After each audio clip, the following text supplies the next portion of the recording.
fast asleep, and welcome to your escape hatch from whatever it is you need to escape from. Thank you for being here.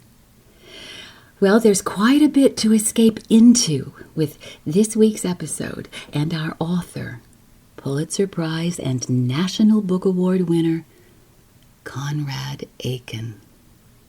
He was an American. As a matter of fact, he was the U.S. Poet Laureate. Aiken was not only a poet, he was a playwright, an essayist, a novelist, and a critic. Oh, yes, and a short story writer, thankfully. This is Fast Asleep's third Conrad Aiken story. You can also find Silent Snow, Secret Snow, and Impulse as you scroll back, and maybe even like, comment, and subscribe. Well, Conrad Aiken is one of my own personal favorites. He was so gifted. His beautiful prose have been described as, I quote, spiraling symphonies meticulously designed and simultaneously tossed off in the most natural way, unquote. Spiraling symphonies. Yes. It feels incredible to read his works aloud. Okay, Aiken. Oh boy, obviously. Aiken had an obvious preoccupation with consciousness. He will take us into a character's mind so intimately and yet so naturally, and always in a way that seems very universal. Our main character in today's story is a young boy who is, for whatever reason, not comfortable with his parents. So questions that many children would ask about life are just not asked. And of course, they go unanswered. This boy is constantly searching for explanations to things he just can't understand but desperately wants to. There are 2 points about this. One, this story is in 5 short parts, and the first part is what I call a dive into this boy's mind and his struggles. Now, many find this dive fascinating, but others honestly find it confusing. If you feel some confusion in part 1, here's my advice, and I hope you don't mind it. It would be just to let this first part wash over you, because the remaining 4 parts are so clear and rewarding, they will eventually help you grasp it all. All right, second point. Today's story is considered to be Conrad Aiken's most autobiographical work of fiction. This young boy in the story can easily be thought of as the young Conrad Aiken. In previous episodes of Fast Asleep, we have told of Aiken's tragic childhood. But I'm sorry, I think it bears repeating again. Here we go. He was the eldest son of a respected physician and surgeon, and this doctor suffered from a mental illness. He always feared a family member would surely have him institutionalized. It's unfortunate that he was not. Conrad was 11 years old, in bed, listening to yet another argument between his parents when he heard his father shout, 1, 2, 3, his mother scream, and then 2 loud gunshots. Conrad ran to his parents and found his mother had been murdered and his father had committed suicide. Conrad next ran down the street to the police. He and his 3 younger siblings were adopted by their great-aunt. Okay, knowing our author's background, we believe adds much more dimension to today's story. And no, there is no murder and no suicide today. There is an important reference to scarlet fever, and during the time of our story, it was a worldwide pandemic that commonly killed young people. It was very contagious. Today, with antibiotics, it's not a threat. And Bonaventure also played a role. Bonaventure is a beautiful old cemetery in Savannah, Georgia, with old growth oaks covered in Spanish moss and elaborate Victorian grave markers. Conrad Aiken's parents are buried there, and so is he. The cemetery is still open today. Well, that was a lot. We hope you don't mind all that. We have so much more information, but it really is time to tuck in, everybody, for Conrad Aiken's Strange Moonlight.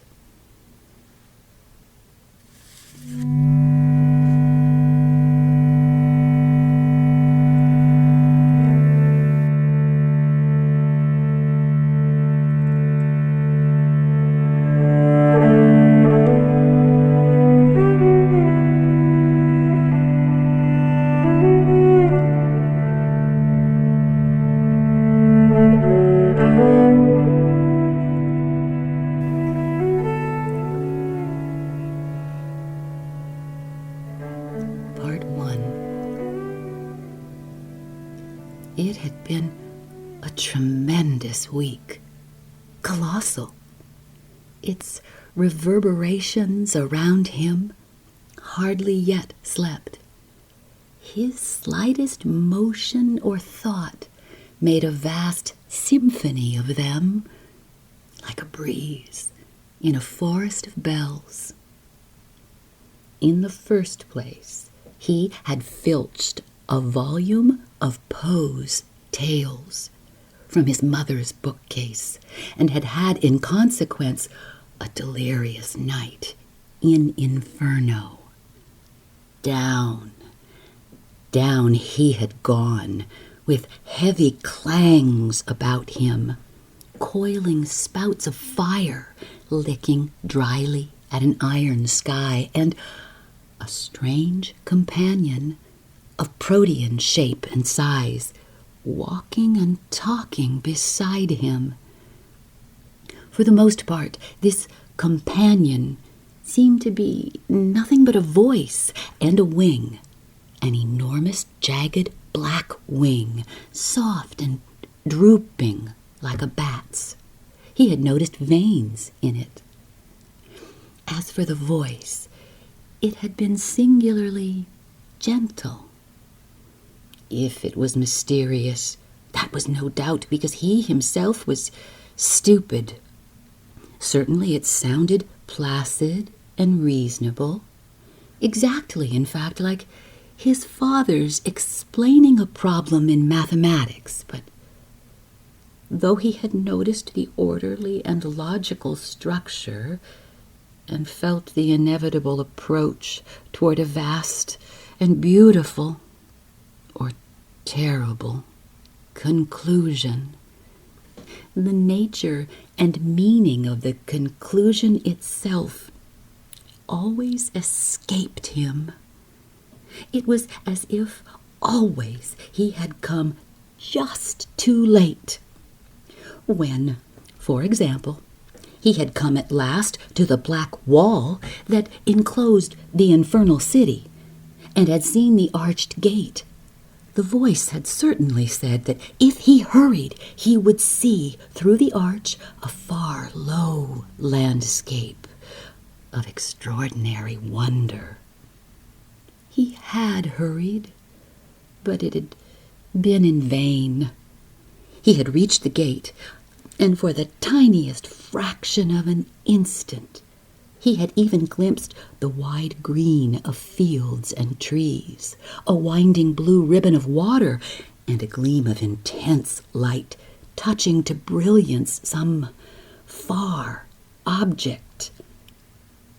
But then, before he had time to notice more than that, every detail in this fairy landscape seemed to lead toward a shining solution, a dazzling significance. But suddenly the internal rain, streaked fire and rolling smoke had swept it away. Then the voice had seemed to become ironic. He had failed, and he felt like crying.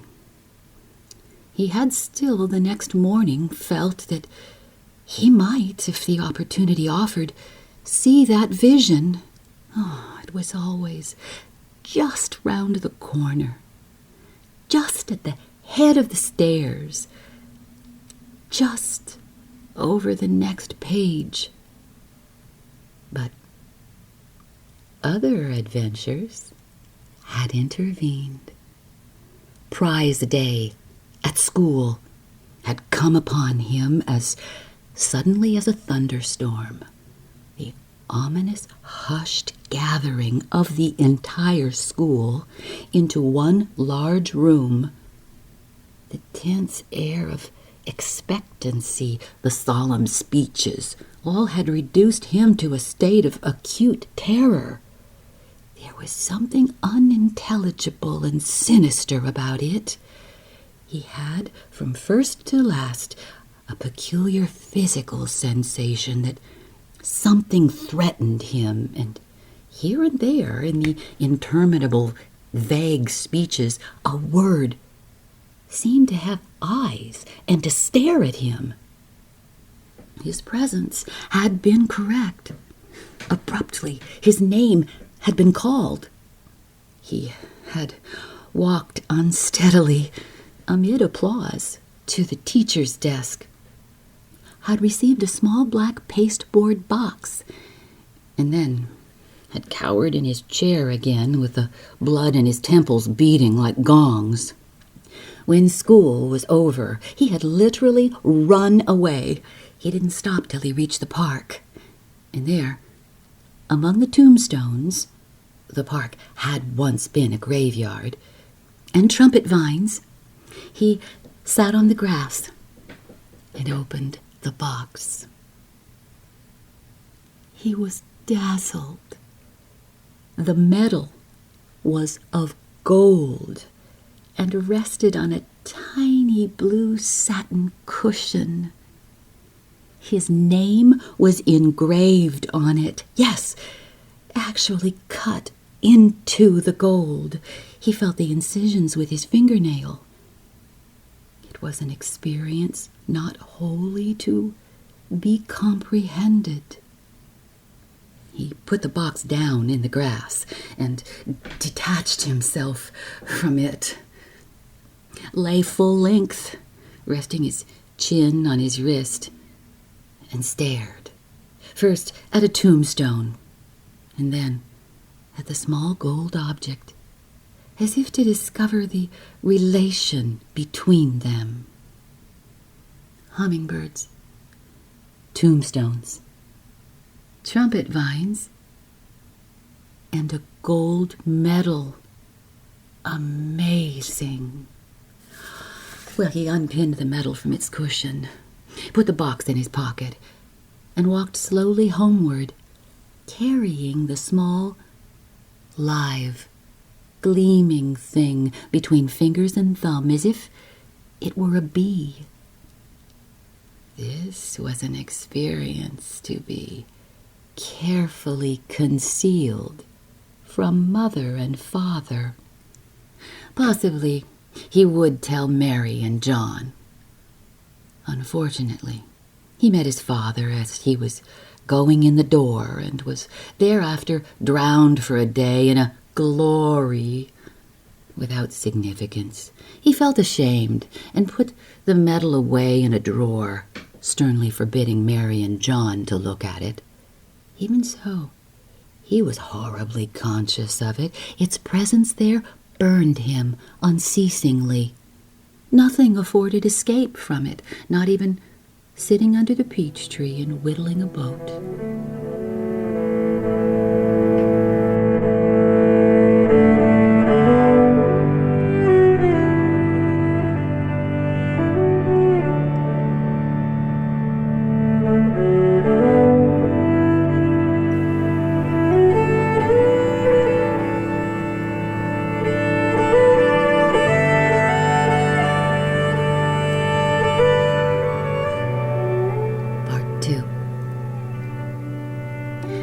Oddest thing was the way these and other adventures of the week all seemed to unite, as if they were merely aspects of the same thing.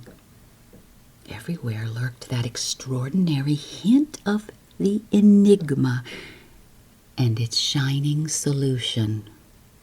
On Tuesday morning, when it was pouring with rain, and he and Mary and John were conducting gigantic military operations in the back hall, with hundreds of paper soldiers, tents, cannons, battleships, and forts, suddenly, through the tall open window, a goldfinch flew in from the rain, beat wildly against a pane of glass, darted several times to and fro above their heads, and finally, finding the open window, flashed out.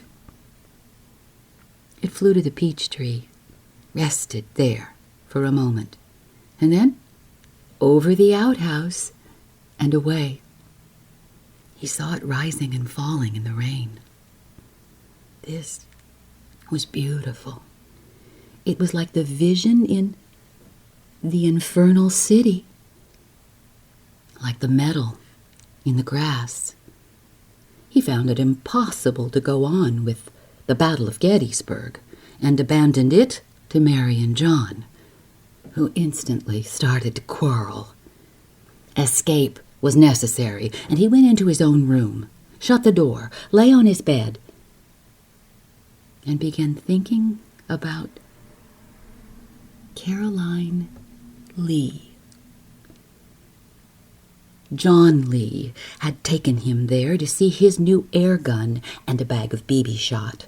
The strange house was dim and exciting. A long, winding, dark staircase went up from near the front door. A clock was striking in a far room. A small, beautiful statue of a lady, slightly pinkish, and looking as if it had been dug out of the earth, stood on a table. The wallpaper beside the staircase was rough and hairy. Upstairs, in the playroom, they found Caroline, sitting on the floor with a picture book. She was learning to read, pointing at the words with her finger. He was struck by the fact that, although she was extraordinarily strange and beautiful, John Lee did not seem to be aware of it, and treated her as if she were quite an ordinary sort of person. This gave him courage, and after the air gun had been examined, the bag of BB shot emptied of its gleaming, heavy contents, and then luxuriously refilled, he told her some of the words she couldn't make out. "And what's this?" she had said.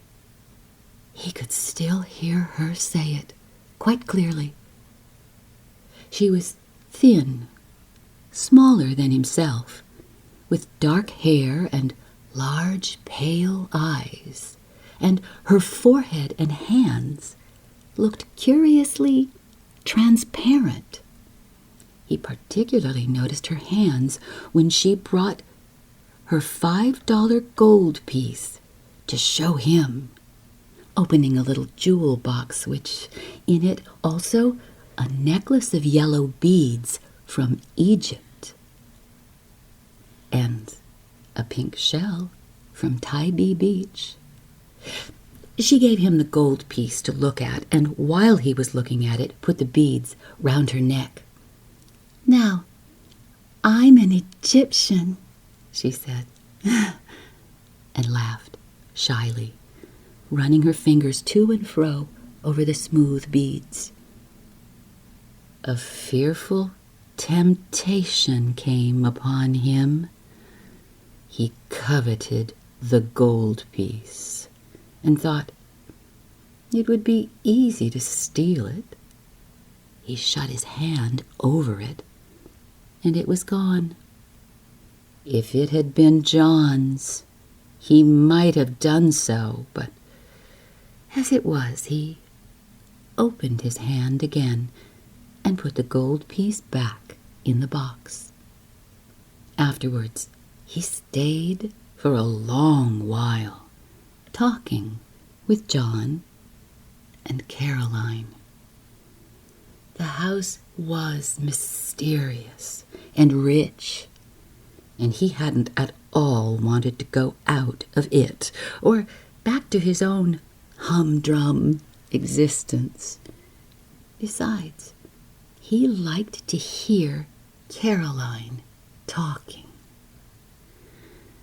But although he had afterwards for many days wanted to go back to that house, to explore further its dim, rich mysteriousness, and had thought about it a great deal, John hadn't again suggested a visit, and he himself had felt a curious reluctance about raising the subject.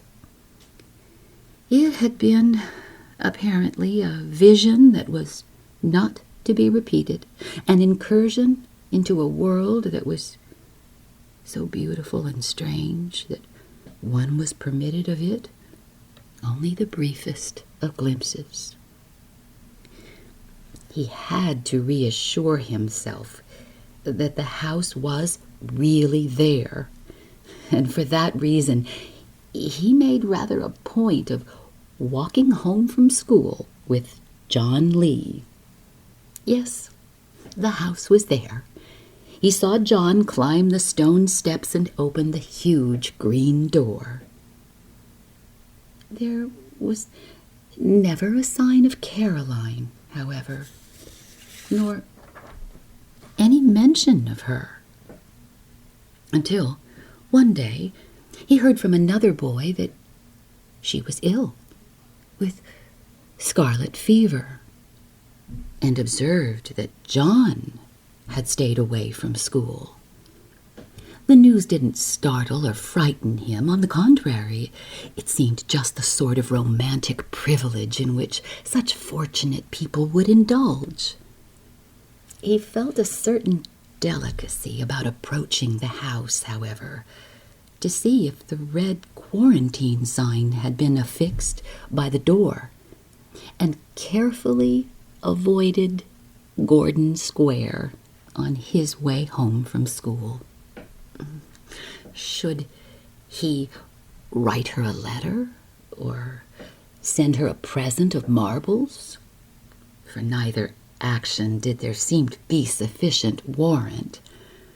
But he found it impossible to do nothing, and later in the afternoon, by a very circuitous route, which took him past the county jail, where he was thrilled by actually seeing a prisoner looking out between the gray iron bars, he slowly made his way to Gordon Square, and from a safe distance, more or less hiding himself behind a palmetto tree, looked for a long while at the wonderful house, and saw, sure enough, the red sign. 3 days later, he heard that Caroline Lee was dead. The news stunned him. Surely it could not be possible. He felt stifled and frightened and incredulous. In a way, it was just what one would expect of Caroline. But nonetheless, he felt outraged. How is it possible for anyone whom one actually knew to die? Particularly anyone so vividly and beautifully remembered. The indignity, the horror of death obsessed him. Had she actually died? He went again to Gordon Square, not knowing precisely what it was that he expected to find, and saw something white hanging by the green door. But if, as it appeared, it was true that Caroline Lee, somewhere inside the house, lay dead, lay motionless, how did it happen that he, who was so profoundly concerned, had not at all been consulted, had not been invited to come and talk with her, and now found himself so utterly and hopelessly and forever excluded from the house as from her? This was a thing which he could not understand. As he walked home, pondering it, he thought of the $5 gold piece. What would become of it? Probably John would get it, and if so, he would steal it from him. All the same, he was glad he hadn't taken it. To this reflection he came back many times, as now once more, with the Battle of Gettysburg raging in the next room.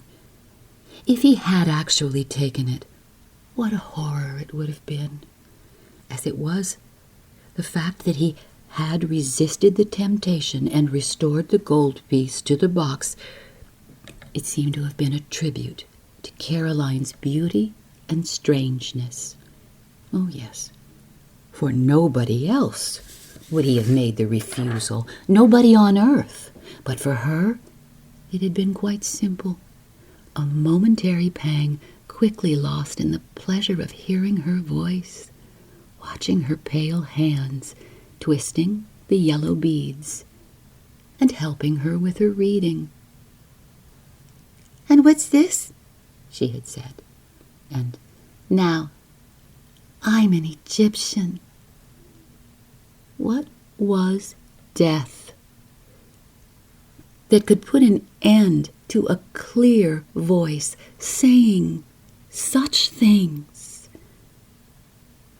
Mystery was once more about him, the same mystery that had shone in the vision of the infernal city.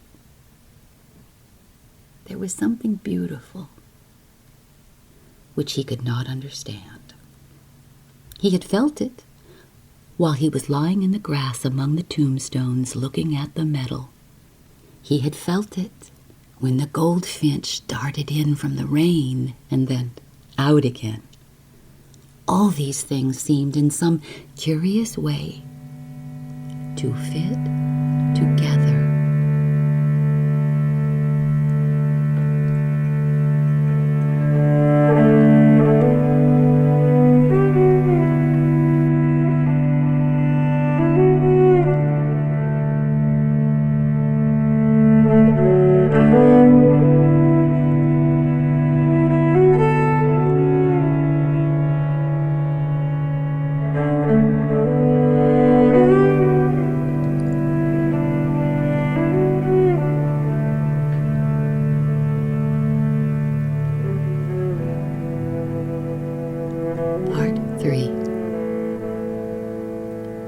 The same night, after he had gone to bed, this feeling of enormous and complicated mystery came upon him again, with oppressive weight. He lay still, looking from his pillow through the tall window at the moonlight on the white outhouse wall. And again it seemed to him that the explanation for everything was extraordinarily here at hand, if he could only find it. The mystery was like the finest of films, like the moonlight on the white wall. Surely beneath it there was something solid and simple. He heard someone walk across the yard with steps that seemed astoundingly far apart and slow. The steps ceased. A door creaked. Then there was a cough. It was old Selina, the cook, going out for wood. He heard the sticks being piled up, then the creak of the door again, and again the slow steps on the hard-baked ground of the yard, eons apart. How did the peach tree look in the moonlight? Would its leaves be dark or shiny? And the chinaberry tree. He thought of the two trees standing there, motionless in the moonlight, and at last felt that he must get out of bed and look at them. But when he reached the hall, he heard his mother's voice from downstairs, and he went and lay on the old sofa in the hall, listening. Could he have heard it right? His mother had just called his father boy. But 2 parties every week, and sometimes 3 or 4, that's excessive. You know it is. Darling, I must have some recreation. His father laughed in a peculiar, angry way that he had never heard before. As strange indeed as his mother's tone had been. Recreation's all right, she said, but you're neglecting your family. If it goes on, I'll have another child. That's all. He got off the sofa and went softly down the stairs to the turn of the railing. He peered over the banisters with infinite caution, and what he saw filled him with horror. His mother was sitting on his father's knee with her arms about his neck. She was kissing him. How awful! Oh, he couldn't look at it. What on earth, he wondered, as he climbed back into bed, was it all about? There was something curious in the way they were talking, something not at all like fathers and mothers, but more like children, though he couldn't in the least understand it. At the same time, it was offensive. He began to make up a conversation with Caroline Lee. She was sitting under the peach tree with him, reading her book. Oh, what beautiful hands she had. They were transparent somehow, like her forehead, and her dark hair and large, pale eyes delighted him. Perhaps she was an Egyptian. It must be nice to live in your house, he said. Yes, it's very nice. And you haven't seen half of it either. No, I haven't. I'd like to see it all. I like the hairy wallpaper and the pink statue of the lady on the table. Are there any others like it? Oh, yes, lots and lots. In the secret room downstairs, where you heard the silver clock striking, there are 50 other statues, all more beautiful than that one, and a collection of clocks of every kind. Is your father very rich?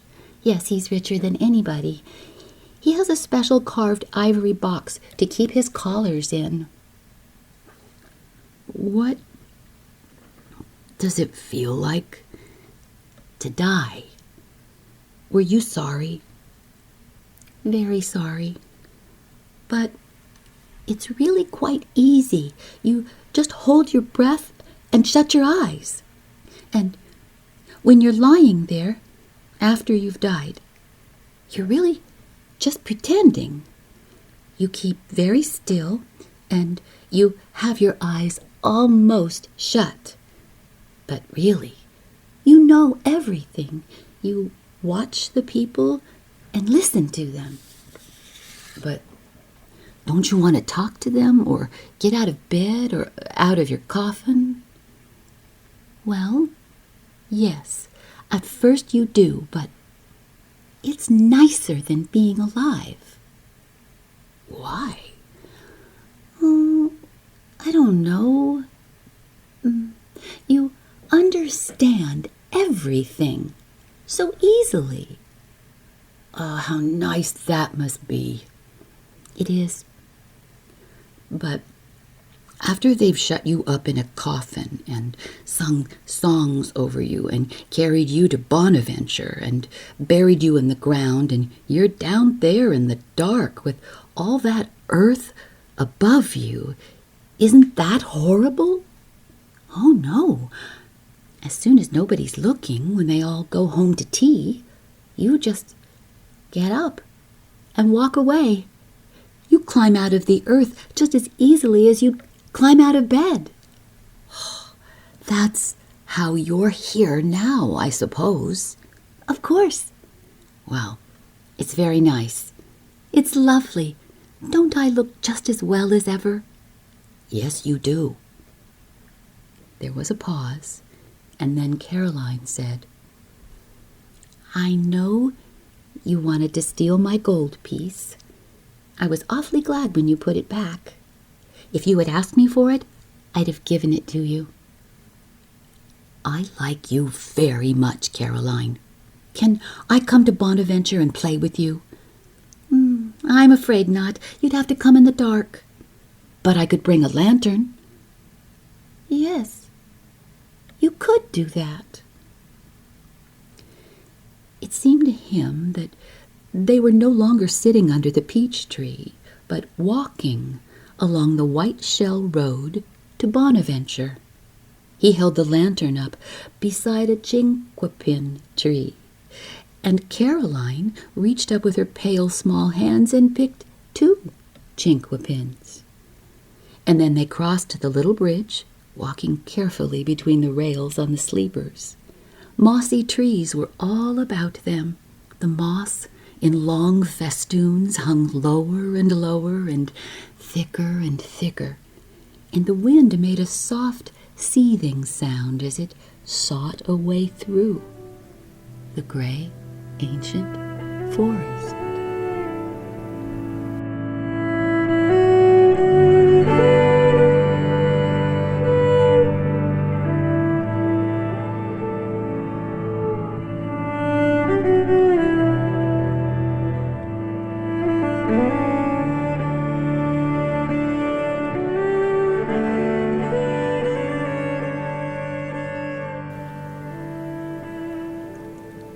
Part 4.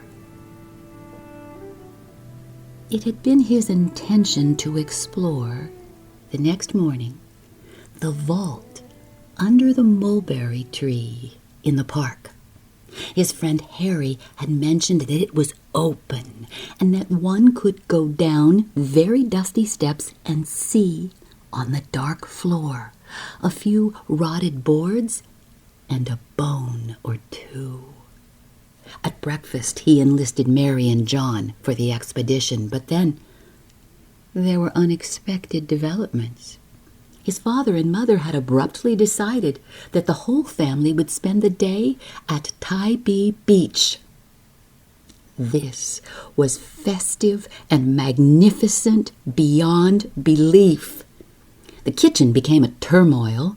Selina ran to and fro with sugar sandwiches, pots of deviled ham, cookies, hard-boiled eggs, and 100 other things. Piles of beautiful sandwiches were exquisitely folded up in shining, clean napkins. And the wicker basket was elaborately packed.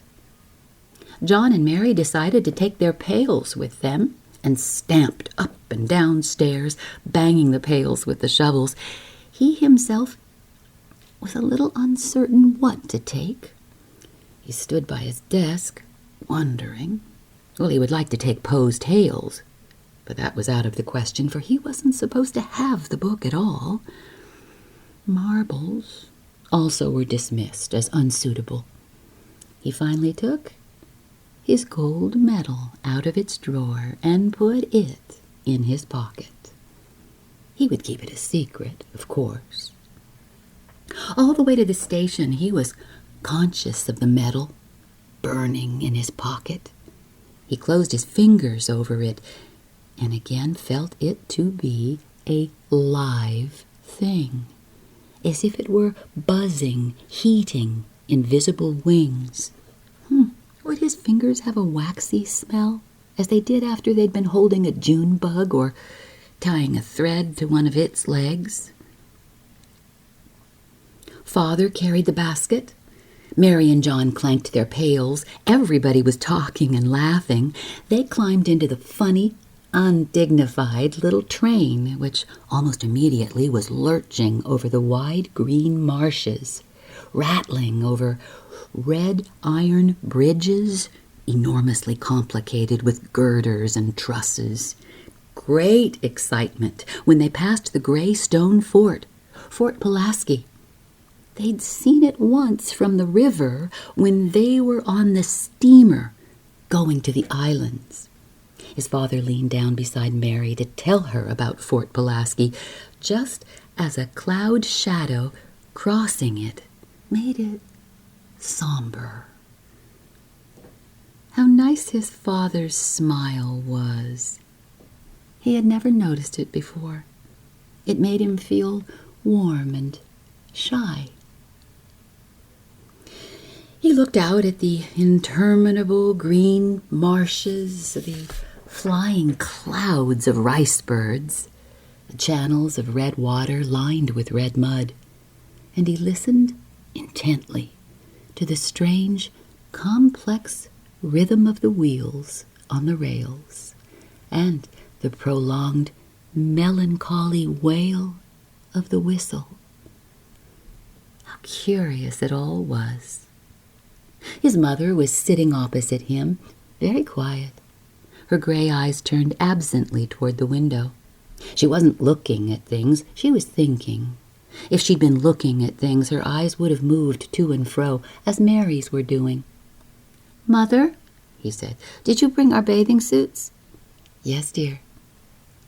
The train was rounding a curve and slowing down.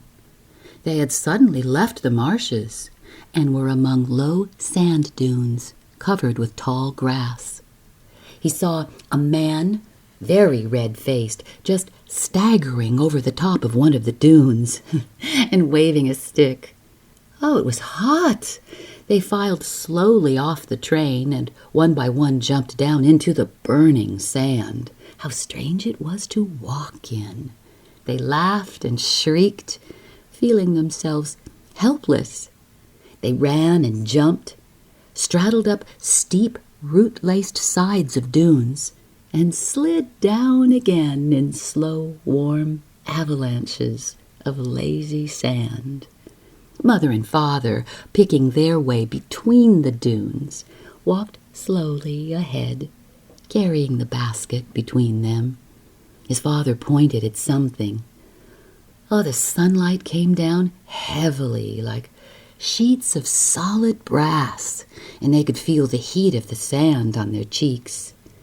Then, at last, they came out on the enormous, white, dazzling beach, with its millions of shells, its black and white striped lighthouse, and the long, long sea, indolently blue, spreading out slow, soft lines of foam, and making an interminable rushing murmur, like trees in a wind. He felt instantly a desire in all this space and light to run for miles and miles. His mother and father sat under a striped parasol. Mary and John, now barefooted, had begun laborious and intense operations in the sand at the water's edge, making occasional sallies into the sliding water.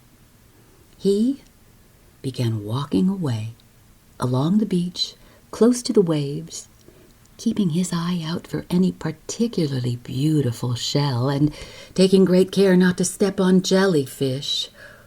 Suppose a school of flying fish, such as he had seen from the ship, should swim in close to the beach and then, by mistake, fly straight up onto the sand. Oh, how delightful that would be! It would be almost as exciting as finding buried treasure. A rotten chest full of gold pieces and seaweed and sand. He had often dreamt of thrusting his hand into such a sea chest and feeling the small, hard, beautiful coins mixed with the sand and weed. Some people said that Captain Kidd had buried treasure on Tybee Beach. Perhaps he'd better walk a little closer to the dunes, where it was certainly more likely that treasure would have been hidden. He climbed a hot dune, taking hold of the feathery grass, scraping his bare legs on the coarse leaves, and filling his shoes with warm sand. The dune was scooped at the top, like a volcano, the hollow all ringed with tall, whistling grass. A natural hiding place, snug and secret.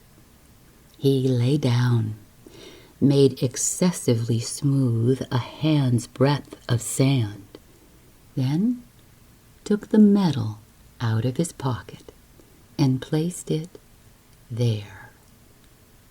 It blazed beautifully. Was it as nice as the $5 gold piece would have been? He liked especially the tiny links of the little gold chains by which the shield hung from the pin bar. If only Caroline could see it. Perhaps if he stayed here, hidden from the family, and waited till they had gone back home, Caroline would somehow know where he was and come to him as soon as it was dark. He wasn't quite sure what would be the shortest way from Bonaventure, but Caroline would know, certainly. Then they would spend the night here talking. He would exchange his medal for the $5 gold piece, and perhaps she would bring, folded in a square of silk, the little pink statue. Thus equipped, their house would be perfect. He would tell her about the goldfinch interrupting the Battle of Gettysburg.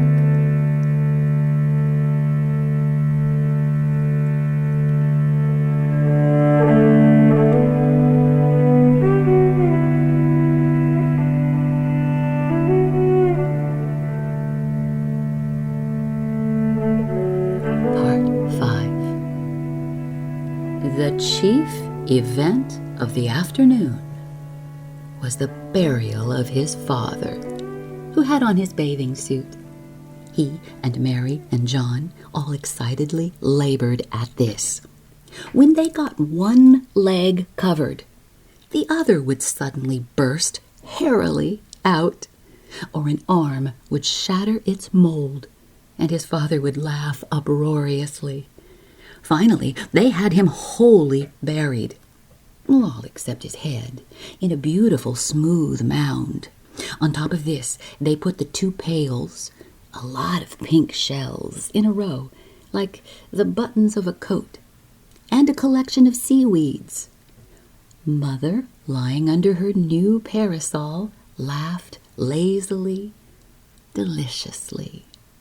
For the first time during the day, she seemed to be really happy.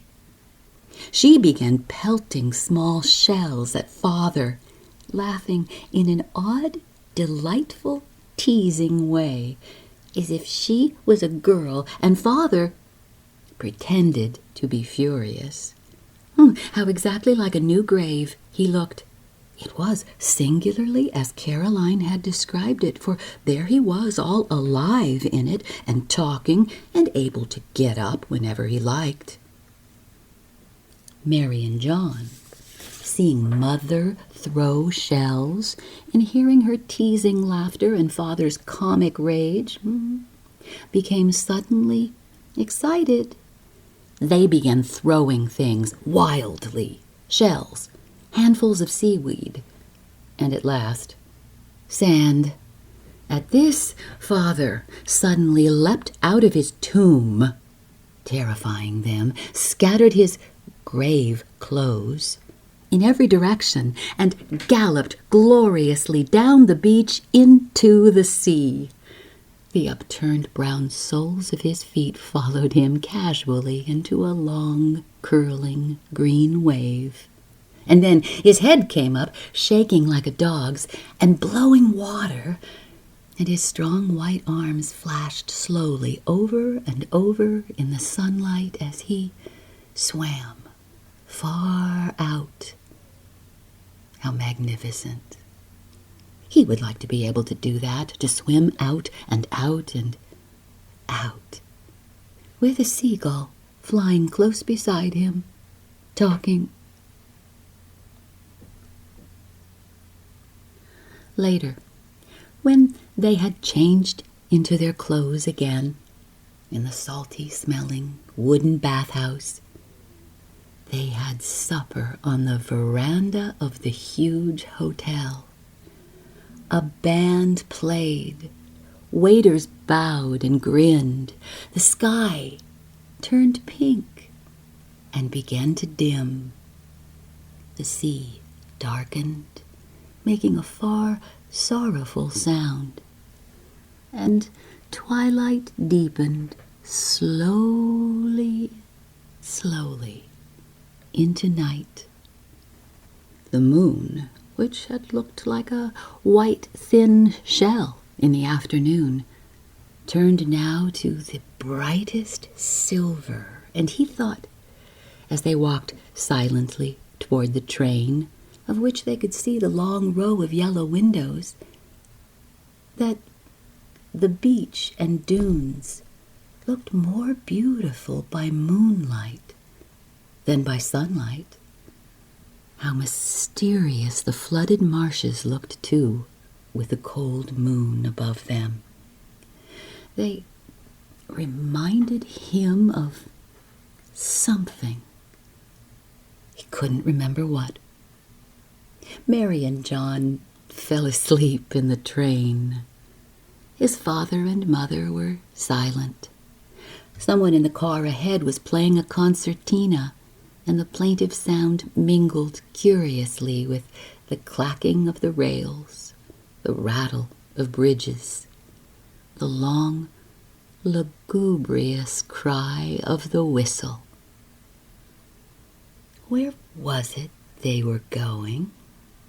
Was it to anything so simple as home, the familiar house, the two familiar trees, or were they rather speeding like a fiery comet toward the world's edge, to plunge out into the unknown and fall down and down forever.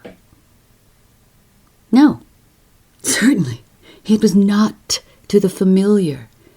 Everything was changed and ghostly. The long street in the moonlight was like a deep river, at the bottom of which they walked, making scattered thin sounds on the stones and listening intently to the whisperings of elms and palmettos. And their house, when at last they stopped before it, how strange it was.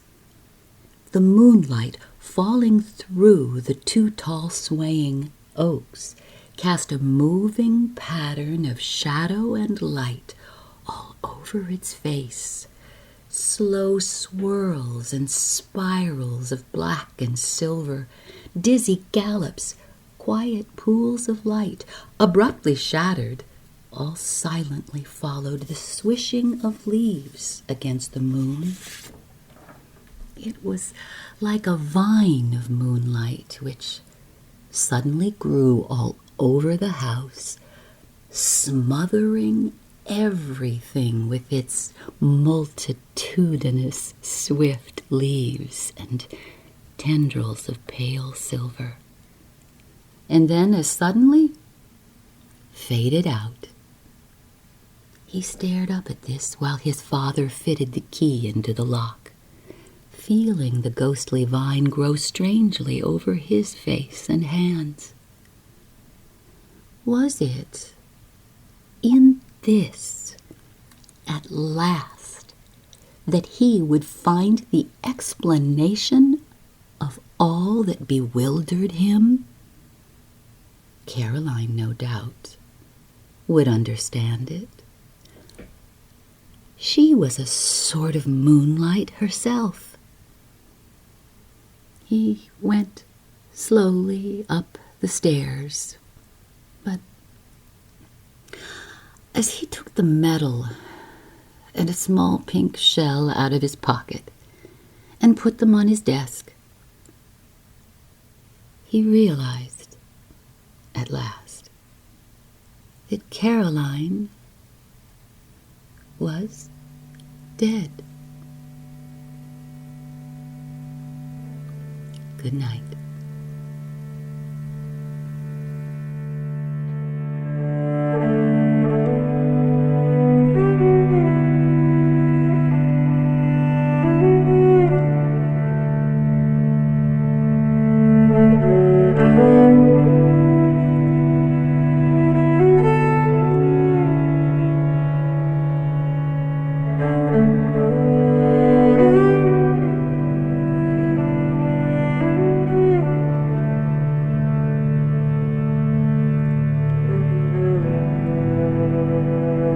Thank you.